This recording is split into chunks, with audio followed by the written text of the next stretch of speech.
Dela ni malo, ne. Nekako smo lansko leto pogledali ves ta naš vložek vseh, ki smo pri organizaciji dogodka, lahko kar rečem 10 mesecev smo se z samo organizacijo in pripravami ukvarjali, potem pa še seveda še to finalno dejanje, 3-dnevni dogodek na Bledu v Olimpijskem veslaškem centru.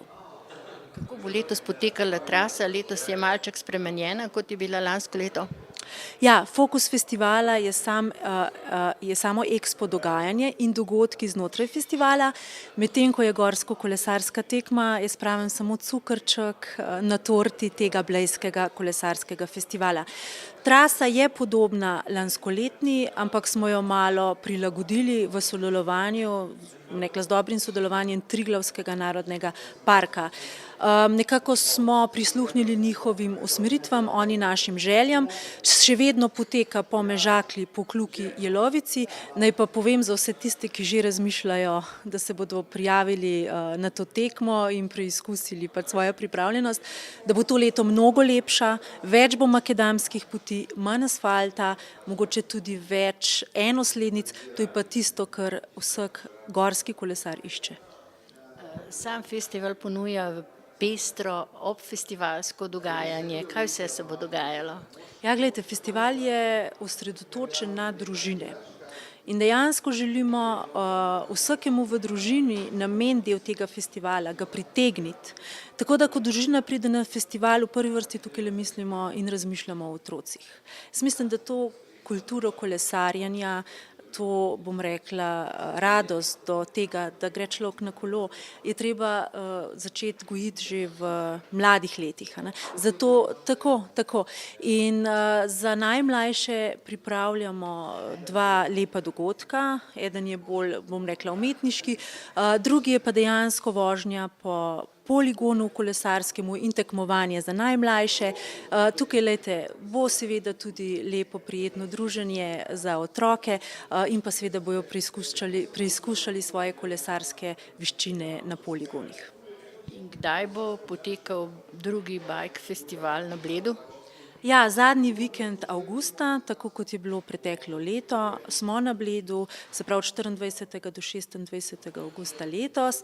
Naj pa že zdaj povem, da v prihodnjem letu termin prestavljamo na junij v skladu z dogovorom z blejsko občino.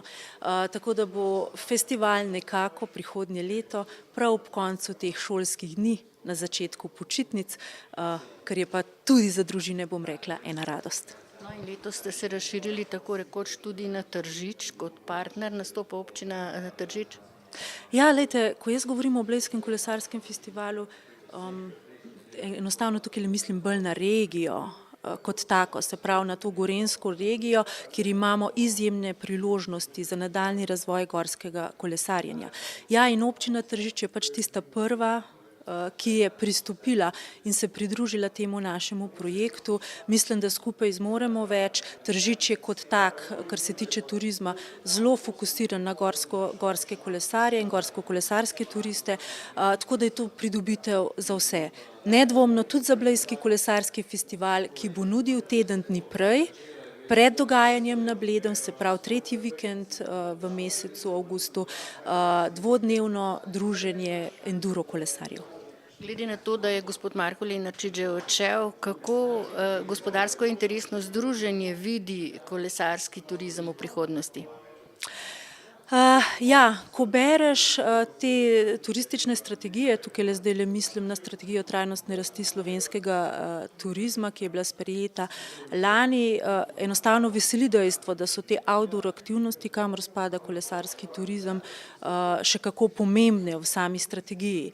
Mi lansko leto žal posluha z gospodarskim interesnim združenjem nismo našli, ampak veste, na začetku gre vedno za neko tipanje, tudi oni niso vedeli, na kakšnem nivoju bo festival, koliko gostov bo pritegnil, v bistvu kaj pripravljamo, ker se o tem dejansko nikoli nismo konkretno pogovarjali. Letos je situacija drugačna. Očitno se bo kolesarskemu turizmu tudi v Sloveniji obetajo boljši časi, tudi kar se tiče samih odločitev, bom rekla, nacionalne turistične politike, ki je vse bolj naravnana kolesarjem.